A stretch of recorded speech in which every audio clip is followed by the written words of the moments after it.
বিসমিল্লাহির রহমানির রহিম। সম্মানিত সুধীমণ্ডলী, আসসালামু আলাইকুম ওয়া রাহমাতুল্লাহ। ছায়াবীথি ব্রিকউড সোসাইটি বাংলাদেশ গোপালগঞ্জের পক্ষ থেকে আমরা আজকে 18তম তালবীজ রোপণ করতেছি। গোপালগঞ্জ মেডিকেল হাসপাতাল এবং বিশ্ব রোডের থেকে আমরা আজকে তালবীজ রোপণ করতেছি। আমরা ইতিপূর্বে 8 বছর যাবৎ গাছপালা রোপণ করতেছি। আমাদের টার্গেট সারা বাংলাদেশে পর্যায়ক্রমে গাছ লাগাবো, কেন এই প্রাকৃতিক যে বিপর্যয়, এই প্রাকৃতিক বিপর্যয় দূর করতে গাছের পরিকল্পনা নাই। দেশে তাপমাত্রা বৃদ্ধি পাচ্ছে, অক্সিজেন কমে যাচ্ছে, ওষুধের গাছের খুবই অভাব। তাই আমরা সারা জীবন গাছ লাগাবো, যেতে বেঁচে আছি।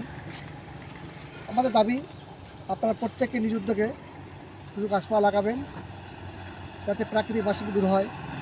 তাই আজকে আমাদের বজ্রটি বিগত তালবীজ রোপণ করতেছি। আজকে আমাদের সাথে অনেকেই কাজ করতেছে। আব্দুর রহমান সুমন সাহেব,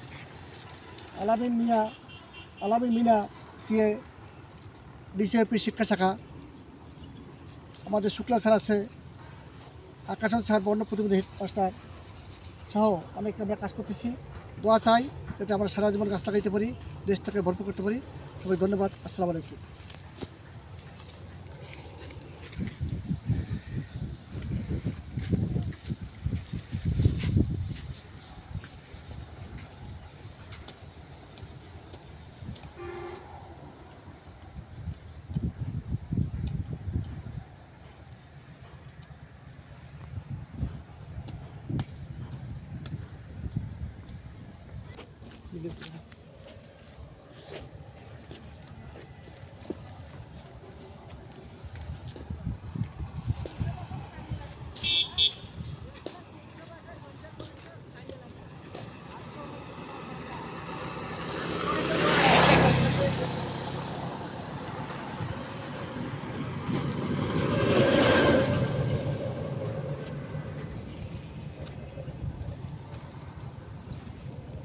ওই জায়গাটা চাপ দিয়ে বন্ধ হয়তো।